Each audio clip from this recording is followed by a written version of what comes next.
BNP সরকার যেটা আছে এটার হাতে এ দেশ এখন আর নিরাপদ নয়। তাই এই মুহূর্তে আবু সাইদের চেতনা নিয়ে গোটা দেশবাসীকে ঐক্যবদ্ধ হয়ে নতুন জুলাইয়ের চেতনা নিয়ে আবার নতুন জুলাইয়ের বিপ্লব সাধন করতে হবে। তিনি তো শিলং থেকে এসে এখন মন্ত্রী মহোদয় হয়েছে। কত বছরের আন্দোলন দেখেন নাই, রাজপথে রক্ত দেওয়ার নাই, একটা মিছিলে থাকেন নাই, পুলিশের লাঠিতে থাকার নাই। তার কারণে তার মুখ দিয়ে জুলাইয়ের বিরুদ্ধে কথাগুলো বের হতে পারে। আমার বিশ্বাস বিএনপি এখনো সময় আছে, যদি সংশোধন করে নিয়ে কোন রায়কে কোন ভোটকে মেনে নেয় তাহলে এখনো সময় আছে জাতিকে গঠন করার এবং এই জাতিদেরকে সহযোগিতা করবে। আর যদি না মানে তাহলে বিএনপি যে ভুল করছে এবং যে ভুল করবে সেটা 100 বছর তার খেসারত দিতে পারবে না। এই ধরনের একজন জুলাই যোদ্ধা যে এখনো পুরো বন্ধ অবস্থায় রয়েছে,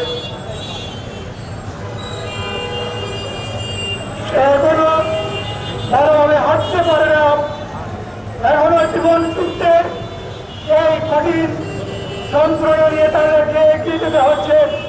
আমার পাশে রয়েছেন আরেকজন জুলাই যোদ্ধা, এইভাবে টানে টানে বহু জুলাই যোদ্ধা রয়েছেন যাদেরকে নিয়ে আমরা আপনাদের সম্মুখে দাঁড়িয়েছি। জুলাইয়ের যে অঙ্গীকার ছিল সেই অঙ্গীকার আমাদের সহপাঠী বন্ধুগণ যাদেরকে নিয়ে আমরা একসাথে আন্দোলন করেছি তারা এখন সেই প্রতিশ্রুতির করতে আর নেই। তারা আজকে জুলাইকে ভুলতে বসেছেন এবং সংসদের মতো দাঁড়িয়ে তারা যে প্রতারণা করেছেন জাতির সাথে যে বিশ্বাসঘাতকতা করেছেন, সংসদের মতো পবিত্র জায়গায় দাঁড়িয়ে অহংকারের সাথে দাম্ভিকতার সাথে সেই প্রতারণার কথা বলা করে তারা সেখানে দেখা যায় প্রাণ ফির করে। আমরা ওই সমস্ত দল এবং নেতাদেরকে মন্ত্রীদেরকে ধিক্কার জানাই। গোটা জাতিকে তারা ধ্বংস করে ফেলবে। এই অবস্থা থেকে এই জাতিকে বাঁচানোর জন্য এখন আমার আবু সাইদের এই চেতনা নিয়ে এই ময়দানে আমাদেরকে চাকরি করতে হবে। কেন পারবে না হাত তুলে আমাদের এই গণভোটের রায় এবং জুলাই সনদকে রদ করে বাস্তবায়ন করতে হবে। আগামী 25 জুলাই আলিয়া মাদ্রাসা মাঠে 11 দলের পক্ষ থেকে মহাসমাবেশ আছে। এই সমাবেশকে সর্বাত্মক সহযোগিতা করার আহ্বান আমি জানাচ্ছি।